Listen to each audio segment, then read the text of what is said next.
Good evening, ladies and gentlemen. I'm Samantha, and I'll be your guide as we meet some people from the past who will share some interesting tales of murder, mystery, and mayhem. You will meet 5 ghost interpreters tonight who will each tell you a story from their perspective as either an eyewitness or a person from the same time period. Many of these ghosts are portraying real people from Rogers and Benton County history, and all of these stories are true. Each of their dark tales of death have been taken from obituaries printed in the local newspaper from 1870 to 1920. Our first story of the evening is being told by Sheriff McAndrews regarding the gruesome murder of Mr. and Mrs. Bergen in 1897. The Bergens were newlyweds that lived on a farm a few miles west of Bentonville. So please follow me as we cross the street to meet Sheriff McAndrews.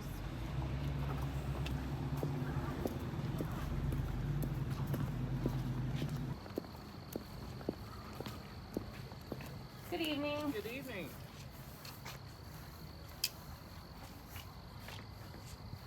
Come on up. I'm an elected official. You all can trust me.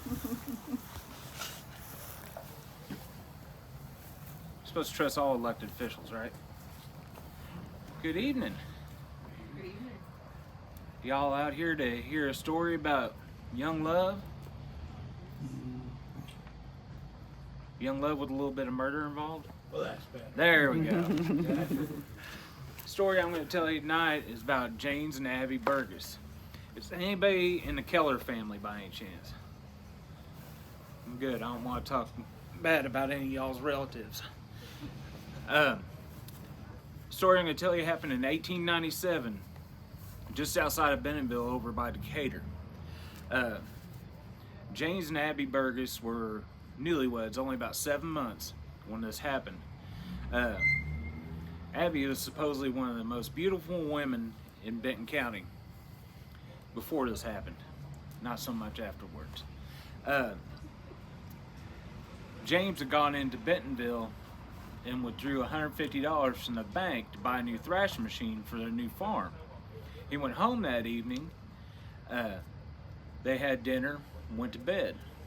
They never woke up again.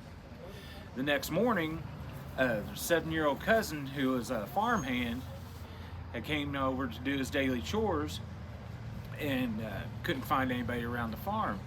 Went into the main house and went into the back bedroom and found James dead on the floor.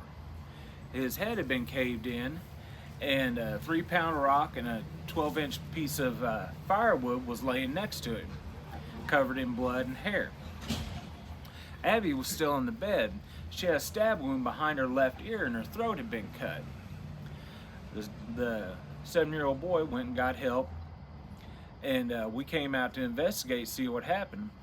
It was obvious that the rock and the piece of firewood was what was used to kill James. We weren't sure yet what had happened to Abby. We got to looking around. There's a lot of blood. Followed some footsteps out of the front porch, found a large pair of scissors on the front porch, so that's what we figured was used on Abby. After further investigation, we found James's wallet, which was empty. The $150 is gone. 6 months after this, we arrested James, Josh, and Joel Keller for the murder, and they saw James in Bentonville withdrawing the $150 from the bank. They were both charged and convicted. 6 months after that, the gentleman in San Antonio, Texas, admitted to being part of the crime also, and we brought him back to Arkansas, and he was charged and convicted. So when you get home tonight, hide all your 3-pound rocks and your firewood and put away your scissors, because you never know what might happen. So kiss your loved one good night and sleep good. Thank you for coming out. And keep cash. Well, now we'll be on our way to meet with our next ghost of the evening, who will be telling us of another murder that took place in 1914 at the Frisco Train Depot, which was then located where the Frisco Caboose is today.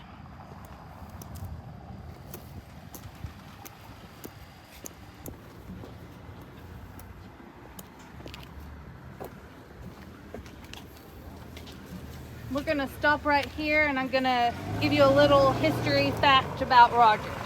So if you notice, the little jog in Cherry Street and at 1st, 2nd, 3rd, and 4th Streets, where they're not, you just have to do a little curve. The misaligned streets were caused by a dispute between brothers B.F. and J. Wade Sykes, who was Rogers' first mayor, over the placement of the streets when Rogers was first being platted in 1881. B.F. owned the land north of Cherry, while J. Wade owned the land to the south.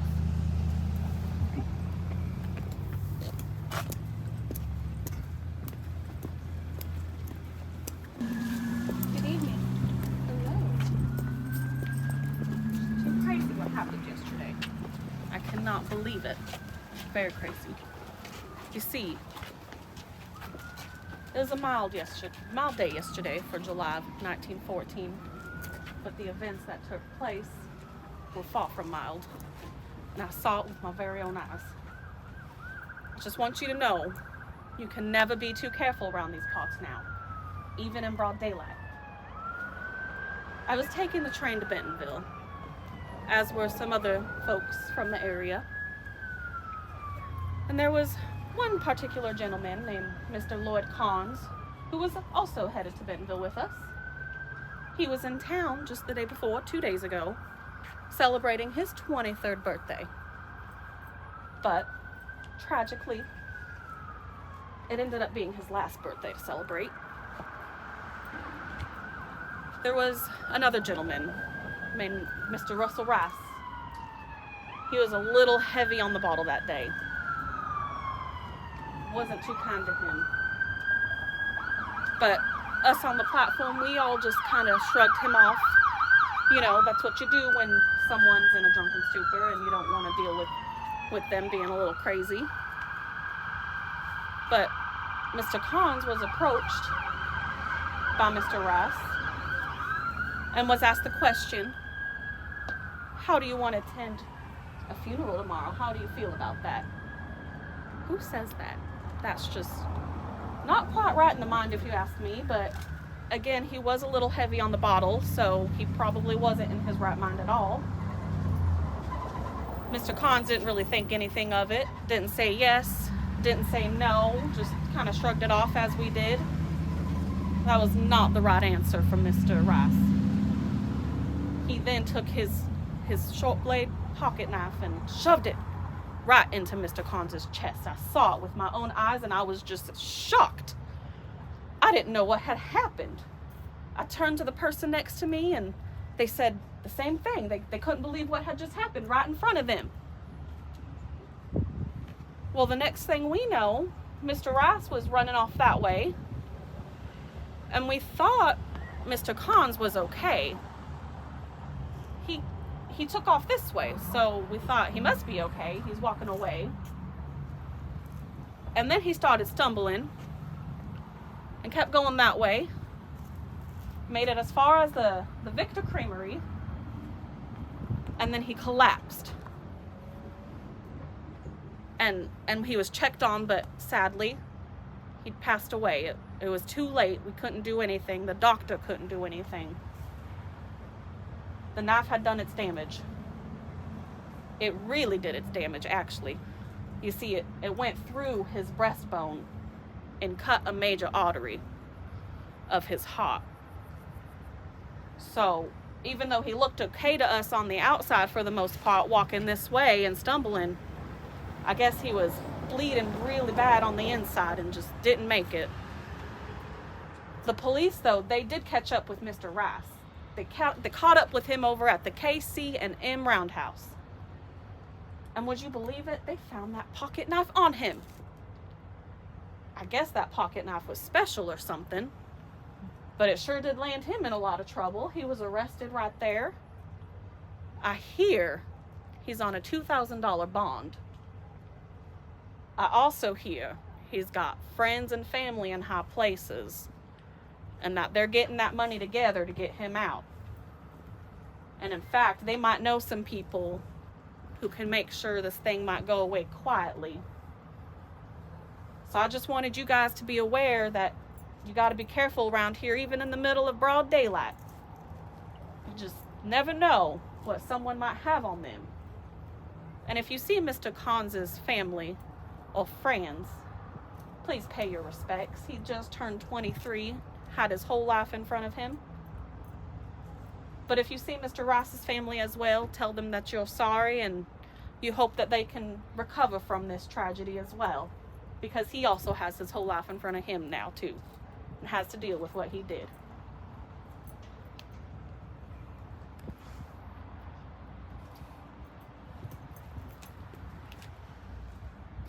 So now we will make our way to the corner of First and Poplar to where the old Hotel Maine once stood. The ghost of one of the hotel's maids is going to tell us a story of a guest who in February of 1915 checked in to stay for only a few days, but then decided to check out early from the world of the living.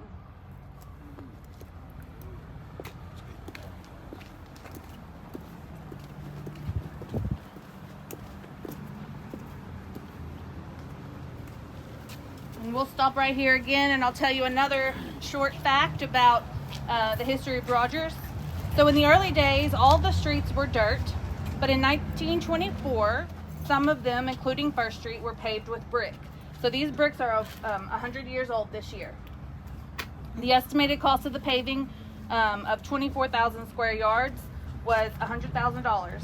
And according to a 1925 newspaper, it was the first paving done in Benton County. And the grueling work only paid 25 cents per hour, and many of the workers did not last more than a day, so hiring new labor was a constant necessity.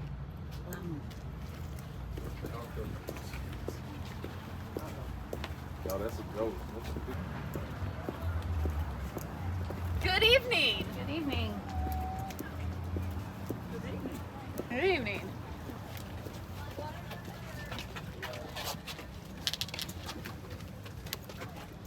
Almost there, Ghost.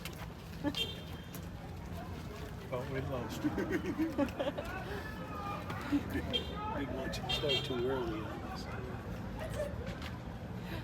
Welcome to where Hotel Maine used to stand. And let me tell you about one of our guests. Lewis Clark Hill. He was once a prominent man of Rogers, Arkansas, working in the real estate, loan, and insurance business for 15 years before moving to Houston Heights, Texas with his family, where he became a traveling industrial agent of the Santa Fe Railroad, which he might have used when he came back on February 1st, 1915. Mr. Hill checked in to Hotel Maine, and when I saw him, I noticed that he was acting a little down in the dumps. He went and saw some of his good friends, and they all said the same thing, that he was not acting like his usual self. Well, we all went to bed. I woke up at around 4 a.m. as I usually do. Way too early, if you ask me, but what can you do? Around 30 minutes later, 4:30, I heard a gunshot, but it was so muffled, it must have been outdoors. But no, it was indoors. A few hours later, around 8, my employer went around waking up everyone who was still asleep, and that's when he found Mr. Hill lying on his bed with the top portion of the left side of his face torn apart. The coroner was called, and he concluded that it must have been a suicide, because Mr. Hill was still holding tightly onto a 16-gauge shotgun that it took a while for his fingers to be pried apart.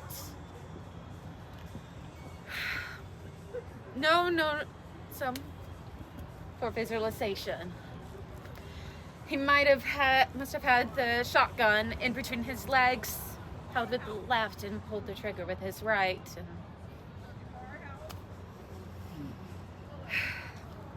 no known motive could be found. Mr. Hill was doing pretty well financially.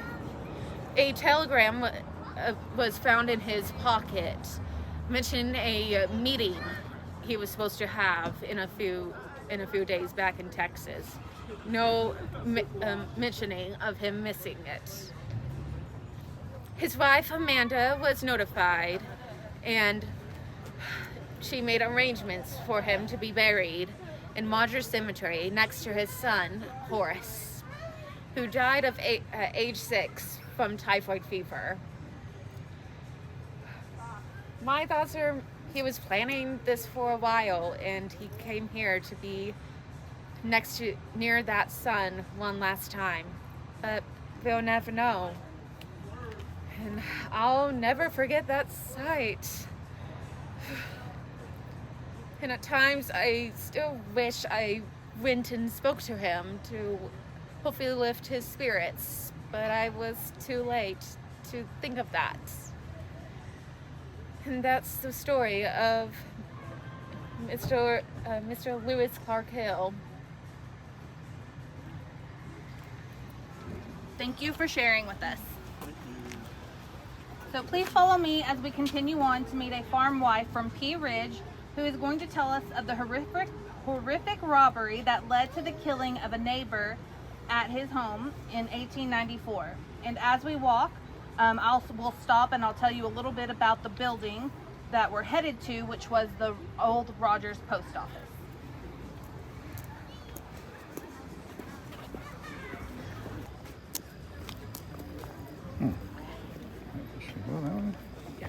Well, I'll stop right here and tell you a little bit about the post office, which is where we're going to next, this brick building here. It was built in 1917 and was the first federal building in Rogers. Now keep in mind, in those days, most men and some women regularly enjoyed chewing tobacco. So when the new post office opened in 1919, the Rogers newspaper sent out a reminder that said, "For the love of Mike, if you have to spit, do so before you go in, as an attempt to keep the building clean."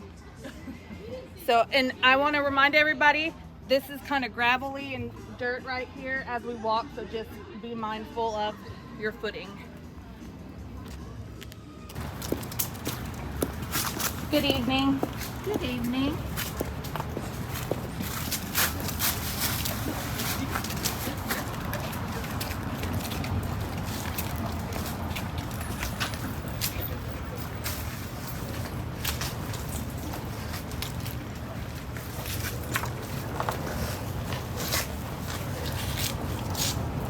It's a great evening to welcome new friends. I'll introduce myself to you as Isabella Basinger. My John and I live in Brightwater, just a stone's throw from Pea Ridge. We've farmed those acres for decades, raised 8 children, grown now, out making their own families, and I've lots of grandbabies to have and to hold. That frees up some time to come and speak with you. Now, John could not be here tonight, but I will introduce you to him in a manner of speaking. It's a bit difficult to see here in the lower light, but I will verify that this gentleman in his coveralls and his white shirt with his curly white hair is John Cleveland Basinger, and he is perched on the house of Dr. Rufus Rice at 522 South 2nd Street, just 2 blocks down this way. Now, you could walk down there this evening and take a peek at that house if you should wish. More about this in just a moment. Well, you know, there's lots of people moving in around here, and they're rightfully curious. They want to know what can they expect about people and events, what's happened in the past, what's likely to happen in the future, and that's why I'm here. But before I begin, you know, this is something you might want to know. Some of you folks may be lovers of wide open spaces, and if you are, I'll bring your attention to this fact. In the last census of Benton County, our population was 27,000 people. Now, that could be a little crowded for some, and if that's you, just be aware. Well, what can you expect of people? I would say that most of the people are like yourselves, just solid and dependable, good neighbors, people that would pull with you through thick and thin. you know, people you could trust and depend upon. Now, there is the occasional bad apple, you know that. You can't get away from that. And I'll tell you more about one of those in these parts in just a moment. Events, well, things are better. You know, they were pretty challenging there for a few decades, but they're better everywhere, and I can verify that they're better here too, and I think you would find that to be the case. Now, I will have to tell you that one of the most shocking things that's happened in these parts in the last few years is the cold-blooded murder of our dear Reverend Burrell Sims on his own farm in Peerage and on a Sunday night to boot. Well, in his younger years, the pastor was a solid Methodist minister, and that man preached the Word of God, and people came from miles around to hear him, and they said that his words were divinely elegant. Well, he preached, and he farmed, and he raised a family, and he preached for a long time, and pretty soon he was aging a bit, and he was preaching a little less, and still farming, and these kids are growing up, and after a while he was just farming. He wasn't preaching anymore. The kids grew up and they moved away, and sadly Mrs. Sims passed on, and the Reverend was up there by himself on that farm. Now, I do not hold with gossip, but people talk. And this is what was said, that after the Reverend was up there for a while all by himself, his mind began to take maybe a little turn, and he might have gotten just a little bit strange and maybe a bit of a hermit.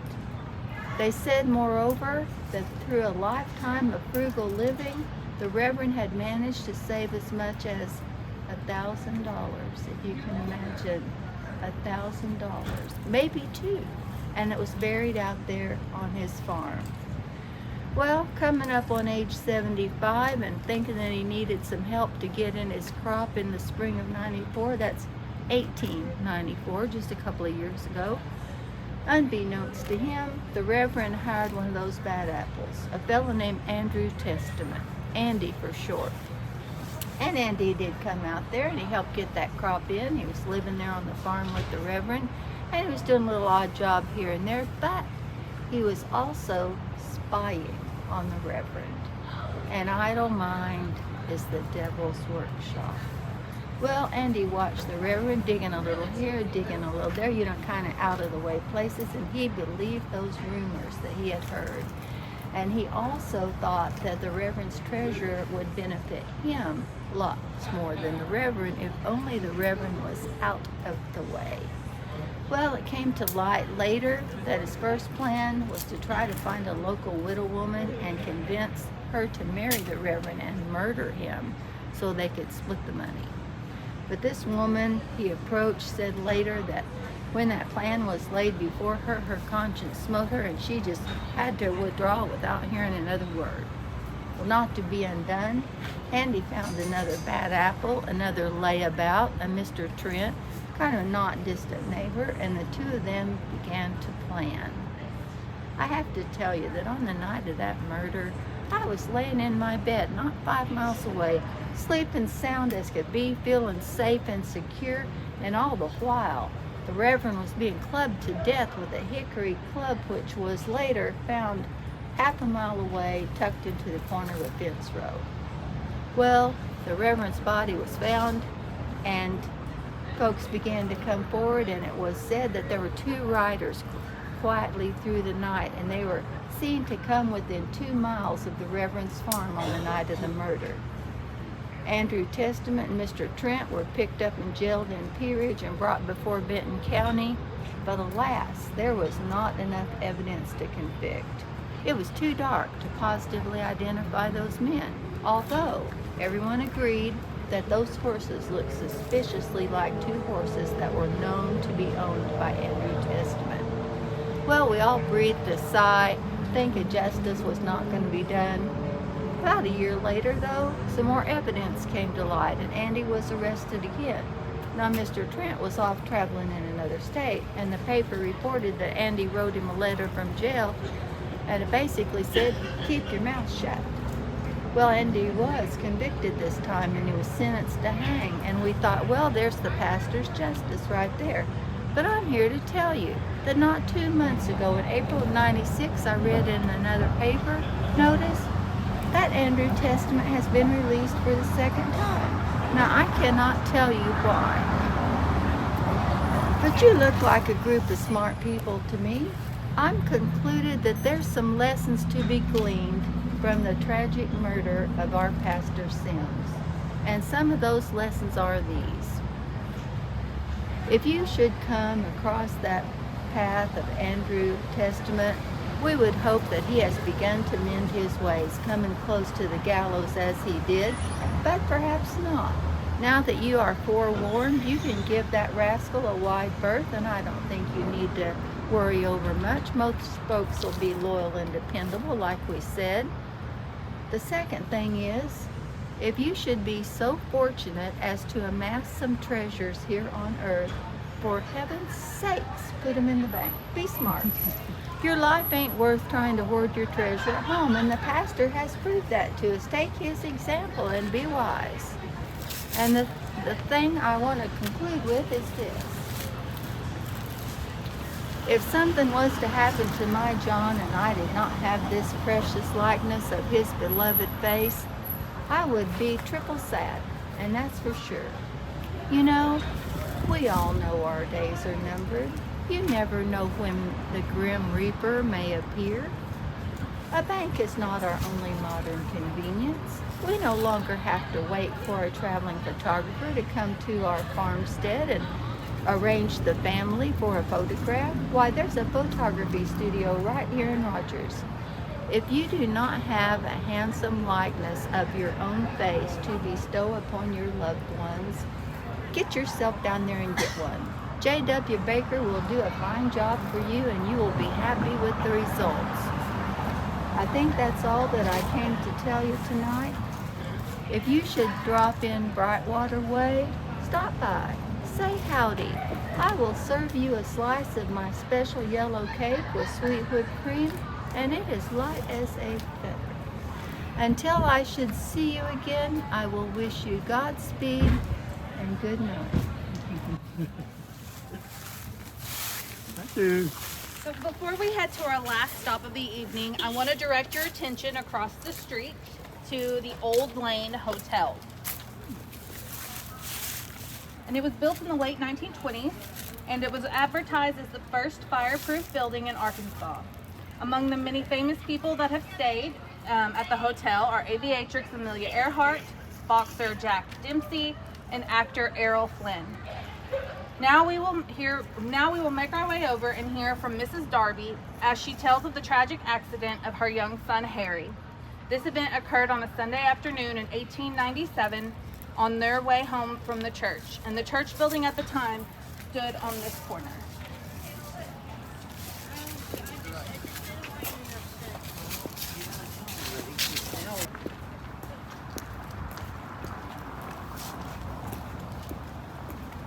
Good evening. Good evening, fair visitors. Gather round close, I vow I shall not bite, if simply for tonight.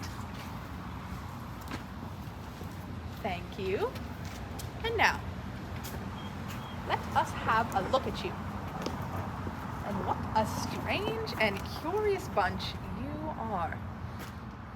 Why, trousers on a woman. I never. But as the children do say, times are a-changing, and it seems I am not with it. But allow me to properly introduce myself. I am Mrs. Henrietta Darby, but I suppose, just for tonight, since I will be in your confidences, you may call me Ellen, as my friends do. Now, the story I have for you tonight is not one of happiness or of joy, as I so desperately wish I could give you, but rather a tragedy. My tragedy. Tragedy that rent my family in two and tore the beating heart right from my chest. The story of my son, Harry. Dear, sweet Harry. Brilliant Harry. A young boy of coming 16. He was a writer, a poet. Why, you should have seen the hours he would spend in his father's study, poring over the same 5 books, again and again. A mother never does quite think she can become sick of Milton until it happens to you. But I loved him nonetheless. And in those moments, as I saw him reading and writing with this ravenous passion, I knew what I had to do. It was simple. I did what any mother would have done, as any person does for someone that they love.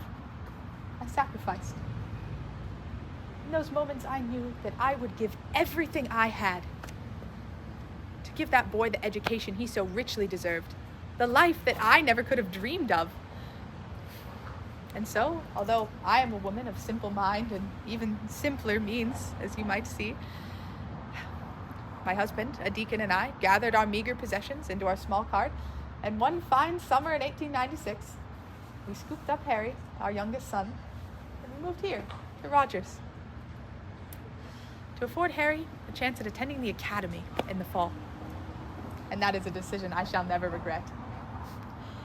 You should have seen the look in his eyes the first time he saw a library in real life. Why, you would have thought the boy had seen a ghost. And how he thrived. He was making friends. He was becoming acquaintances with his professors. He was the tops of his classes. I was so proud. I remember those days, even now, with such fondness, such joy. And as teenage sons are wont to do, he was almost never home. But no matter how far Harry strayed, there was always one thing I could count on. And that was, every Sunday, like clockwork, Harry would hitch up our old mare Dixie to our two-person cart, and it's a little tradition of sorts. He and I would attend Sunday service here at the Congregational Church. Though I must say it looked quite different back in my day. And this change I shall not tell you if I approve or not. But this Sunday was like any other, one of my favorite days of the week. My son and my husband in one. I was so proud. It was beautiful. A crisp and chill February morning, the fog just nearly lifted from the ground, and the sun streaming through the clouds like a beacon of hope. The sermon was lovely. But alas, this day was not to end as beautifully as it had begun. See, Dixie was an older mare, kind, gentle, as sure-footed as any, but an animal nonetheless, and I shall never blame her for what was to happen next. See, seems she encountered more trouble than usual on the slick cobbles the some 2 odd miles back to our home. And one moment, I was laughing at some humorous remark that Harry had made, though I find in those moments humorous only to himself. I laugh simply to encourage him, as any good mother does. But the last thing that I saw as I careened over the right-hand side of that carriage was Dixie slip on a stone. Harry cracked the whip, fortunately, and his trembling, horrified face as he flew over the braking axle. And more than that, dear visitors, I did not see, but I heard. It was terrible. The horrible grating noise of my son, trampled. And perhaps, in that moment, it would have been easier, kinder even, if one of us had passed, rather than to suffer the woe that was to befall us in the ensuing months. See, Harry fell into a coma. The physicians warned me that it was irreversible brain damage, one from which he was not to recover. But I, God-fearing woman that I am, held on to hope, and I sat at his bedside and clutched his pale, ghostly white hand that used to pulse with such youthful vigor. And I prayed with a fury I never before had felt to the Almighty Father that he should take me instead. Harry, a young boy of 16, the world at his feet, and I, a middle-aged mother with nothing left to give to this world except the love I could put into that boy. And for one brief, shining moment, I thought that God had granted me my miracle. Like Lazarus from the dead, the color came back to his eyes. Oh, the light. My son, he was back. I've never felt more joyful. His friends came to visit. They brought him books, flowers, games, and candies. Though ill-advised by the physicians, I think you shall find a worried mother is a lenient one, and so I allowed it. If just to see that smile of his one more time. It was as if not a day had passed since the accident, and I thought that life was to return to normal. He was set to return to school in just a week's time. But alas, as all dreams are, one must inevitably wake up. And wake I did. For Harry fell back into his coma, and for 8 weeks, 8 long weeks, I knelt once more at that bedside, gripping his hand, with only the 4 white walls of that hospital room and the clacking of the nurses' heels to comfort my troubled mind. I prayed for God to do the right thing. Alas, our mortal minds cannot attempt to understand what our Father is thinking, and so, on Resurrection Sunday, the Lord saw fit to take him home, away from me, and with him went my life too. And neither the irony nor the consolation of this day are lost on me. As I stumbled through the streets strewn with flowers, everyone in their most gaily adorned attire, waving, smiling, embracing in the streets. It was such a day of hope, of light, of life. But all of these things could do nothing to comfort the heart of a mother who throws the last rose into the shallow grave of her son. No parent should have to bury their child. For the longest time, from that moment, I could not have pretended to understand what my purpose here was, alone, without him. But I think, in the many years that I have walked this earth and told this tale, that I do see now the reason, my purpose, here, in your eyes. See, Harry lives on now, not simply as a headline in the Rogers Gazette, or as some engraving on a headstone in the cemetery, but as a living memory in each of you. You will go forth from here and remember him as he was in life, the person that he is, the man that he was becoming, and most importantly and belovedly, as my son, my Harry. So thank you, dear visitors, for listening to my tale and carrying him with you when you go. Thank you.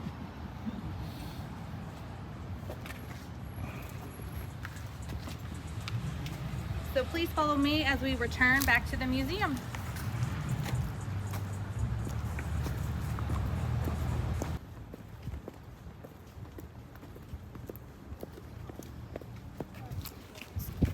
Okay, we're gonna stop here for a minute. So we hope you enjoyed these stories of interesting and sometimes mysterious deaths from our area's past.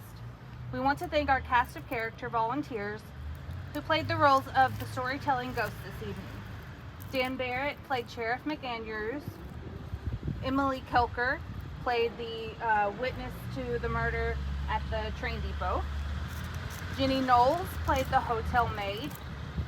Rebecca Mustine played the Pea Ridge farm neighbor, or Isabella Basinger. And Angela Allen played Mrs. Darby. So thank you for joining us this evening to hear these tales of murder, mystery, and mayhem. And from all of us at the Rogers Historical Museum, we hope you have a fun and safe Halloween. Thank you.